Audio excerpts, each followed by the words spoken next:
be forced to do so. Thanks, Senator Walsh. Yes, pity. Okay, Deputy Boyd Barrett. Ambassador, I will say frankly, I'm one of the people who thinks you should be expelled from this country, and I believe that that's nothing to do with you personally.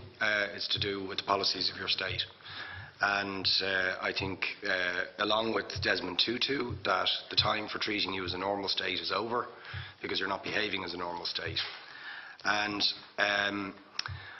I just want to ask you questions, really, in relation to that contention. And I would just say, for the record, it certainly isn't motivated by anti-Semitism in my case. I mean, for example, when disgraceful attempts were being made to downplay the horrors of the Holocaust by people like David Irving, I brought a Jewish Auschwitz survivor to this city to organise meetings and get her on national television to remind the Irish people about the horrors of the Holocaust.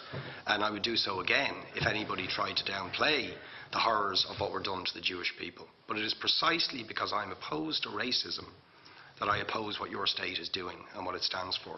So I just want to ask you a few questions in relation to that. And I should also say, by the way, I lived for a year on Moshav Neot Hakikar in the Dead Sea in 1987, 2 weeks before the first Intifada broke out. That leads me to my first question.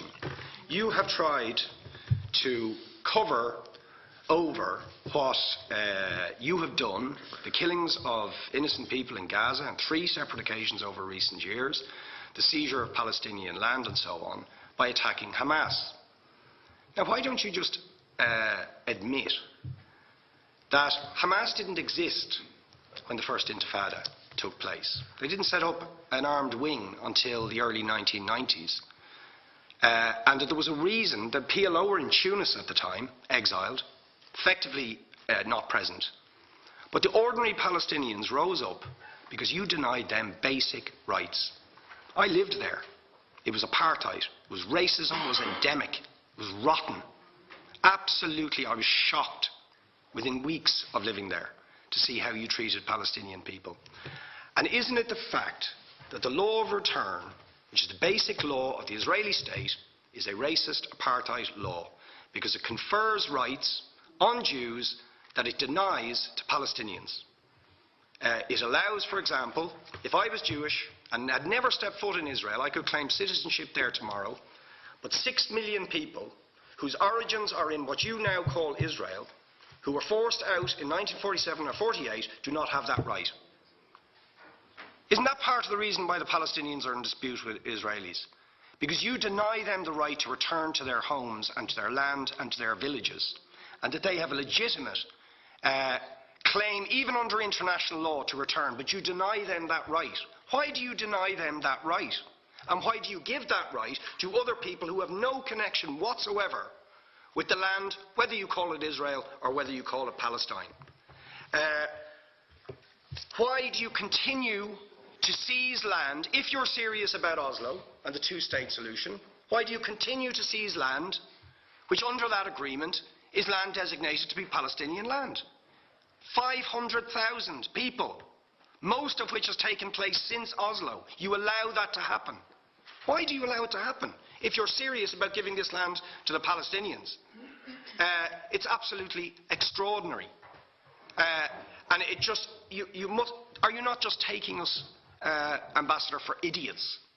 That you can say with a straight face, we're serious about peace, but while we're serious about peace, we're going to seize Palestinian land. And you expect the Palestinians to just sit back and do nothing about that.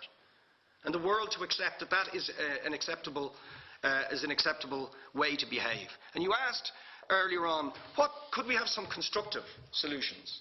Now you know what the Palestinian people have been asking for. Far less even than some people would ask for. Because I believe the whole apartheid system should be dismantled. But what they've asked for is to lift the siege of Gaza. Just to lift the siege of Gaza. Let them have an airport. Let them have ports. Let them not be dictated to by a government for whom they do not vote as to what can go in and out of their territories, whether they will have power, whether they will have clean water, whether they will have medicine. What makes you think you're allowed to have nuclear weapons and the 4th biggest army in the world and visit destruction on the people of Gaza, But they have no right to defend themselves. They have no territorial sovereignty over that land. Could you ask questions, please? How do you justify that? Yeah. All right. How do you justify those double standards? And very lastly, Ambassador, people like Bishop Tutu, Nelson Mandela, and I would certainly describe your state as a apartheid state, with different laws for people depending on their race or religion. Now, isn't that just the case that, for example, at checkpoints going into the West Bank, there's a channel if you're Israeli or European, and there's a channel if you're Arab? Just because you're Arab. If you came into Dún Laoghaire and they stopped you and said, "Are you Jewish?" "Oh no, sir, you can't come in through the same entrance as Irish people or European people because you're Jewish," you would call that racism and apartheid.